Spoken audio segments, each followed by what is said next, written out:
What's up, YouTube? Welcome back to another episode of Truck Talk, brought to you by me, inspired by my man, Chili. Thank you guys for being here this morning. This will be my last video giving you a logical explanation of what happened last weekend. Potential logic, all right?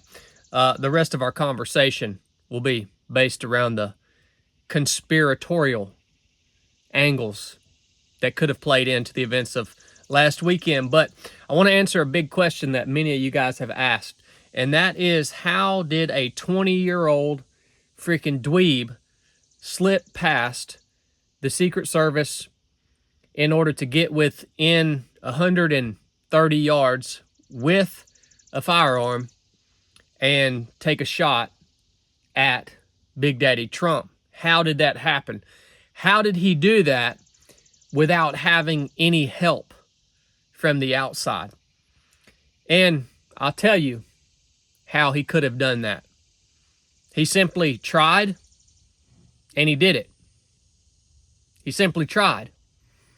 Now you might be wondering, what are you talking about, Chad?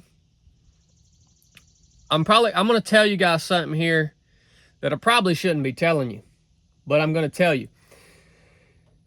The way that you guys see things, most of you, the vast majority of you guys,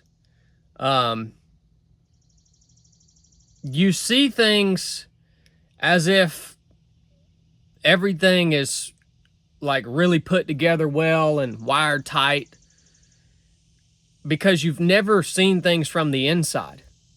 You've never been, you've been just a little piddly nerd civilian your entire life, and you've never actually seen any of the workings of the military or these three-letter agencies or the government. You've never seen the inner workings of these organizations. So you think they are more than they actually are. How could this guy have slipped by the Secret Service in order to do what he did? Because things are not as wired tight as you think they are. Like, not even close, man. Not even close. That's always been the perspective that I have seen from the inside of these organizations. It's simply a bunch of people who have been tasked with this job, doing the best they can amongst controlled chaos. Nothing is wired as tight as you think it is. And I understand why you don't realize that. I've always said something, and I don't think many people believe it, but if you gave me 10 men who were extremely well trained and extremely well equipped, just 10, you gave me some time and the element of surprise, I could sack any major city, anyone, with 10 men. If you gave me 100 well-trained, well-equipped men, I could sack an entire state. If you gave me 1,000, I could sack the entire nation. See, the whole picture that's portrayed of control and power and that's all mostly a facade. It's all mostly a facade, especially when it's coming from government. This whole picture of, hey, we're impenetrable, we're in control, we got everything together, we're powerful. No, man. No, that's all a facade. You push back against that. If anybody ever pushes back against that just a little bit, the right people, you'll see it all crumble. If they push back against it, the right people in the right way, it would all crumble. And so that's how. This was a deranged individual who had this idea, and he was stupid enough to follow through with it. And he was able to do what he did because things aren't the way that you think they are. It's all a bunch of flawed humans trying to manage or control chaotic situations.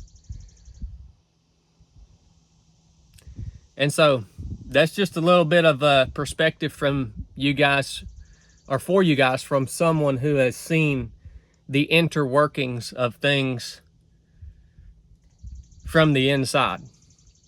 And I'm not the only one. And a lot of people have seen a lot more than me. So, hopefully that helps you. Now, that being said, I have many other opinions about the whole situation that we'll probably discuss on the podcast today. This series of videos has just been meant to give you a logical explanation for all of you, or for you few people who wanted to hear some sort of logic. Not saying it's true, just saying it's logical. That the things that happened this past weekend could have happened the way they happened without there being some massive conspiracy surrounding the whole event. But I know that doesn't play to your emotions. That's why you're not like me. At least some of you. Some of y'all are good dudes. And I appreciate you tuning in. If you got anything out of this, go get you a hat, get you a t-shirt. Thank you for your support. And every one of you guys who have spent your hard-earned money supporting us here at 307 Project. You're the lifeblood of this channel. Keep my man Chili in the dungeon. Love you guys. Enough said.